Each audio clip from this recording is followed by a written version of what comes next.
લાલજીભાઈ સરવૈયા. જીયાણા ગામે 3 મંદિર સળગાવ્યા હતા. રામાપીરનું મંદિર, વાસંગી દાદાનું મંદિર, મેલડીમાનું મંદિર. ગ્રામજનો ખૂબ જ રોષે છે. પોલીસ કેસ કર્યો છે એરપોર્ટ પોલીસ સ્ટેશને.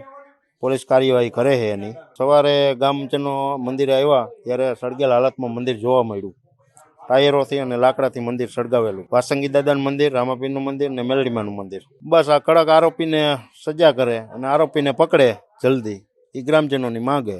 આ મેલડીમાનું મંદિર કમસે કમ 100 વર્ષથી રાજાશાહી વખતનું મંદિર હતું અને આ અમારા રામાપીરનું 45 થી 50 વર્ષ જૂનું મંદિર છે.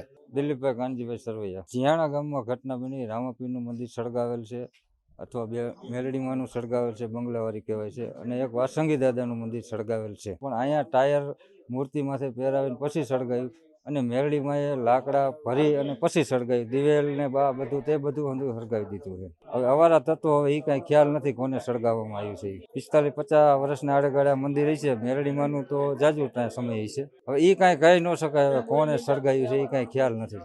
હવે રાતે બનાવ બનેલો હતો પણ સવારે ધૂપદીવા કરવા આવ્યા એટલે ખબર પડી, એટલે ગામજનોને બોલાવ્યા કે આ મંદિર સળગાવ્યું છે. ત્યાં મેં મેલડીમાંની જાણ થઈ કે એ હોતે સળગાવ્યું. ઘડીક થયું ત્યાં વાસંગી દાદાની ખબર પડી કે એ હોતે સળગાવ્યું. કોને સળગાવ્યું એ ક્યાંય ખ્યાલ છે નહીં. પોલીસ ફરિયાદ થઈ છે. પોલીસ એની શોધખોળ કરે અને જલ્દીમાં જલ્દી આરોપીને પકડે અને કડકમાં કડક સજા કરે એ ગ્રામજનોની માંગ છે.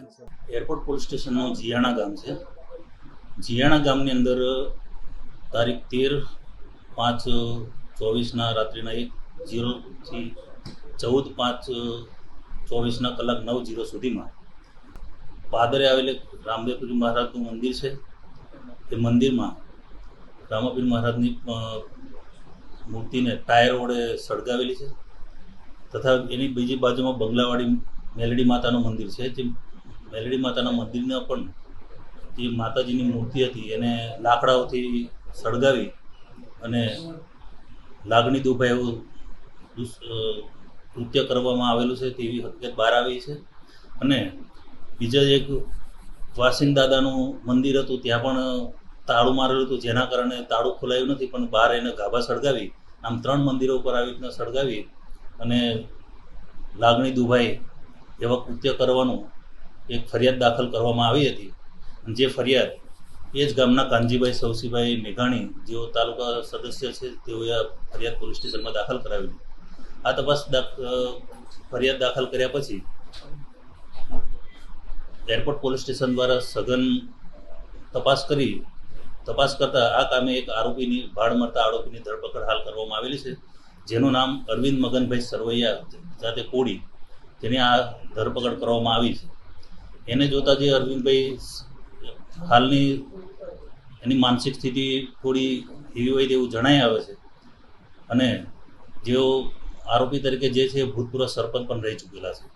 અને 2 થી 3 વર્ષ પહેલાં એમને પોતાની પત્ની અને એના દીકરો પોતે બધી મિલકતને જમીન બધું એમના નામે કરાવીને લઈને જતા રહેલા. ત્યારથી માનસિક રીતે થોડા પીડાય છે અને ભૂવા જાગડિયા કરી અને મતલબ ભૂવાઓના આમાં બધામાં પડીને એનું એવું કહેવું છે કે આ બધું કરવા છતાં મારું ના થયું તો માતાને શું કરવાનું, મતલબ વાહિયાત વાતો કરે છે. પણ આ લાગણી દુભાઈ એવું કૃત્ય કર્યું છે અને ગુનો દાખલ કરીને હાલ આરોપીને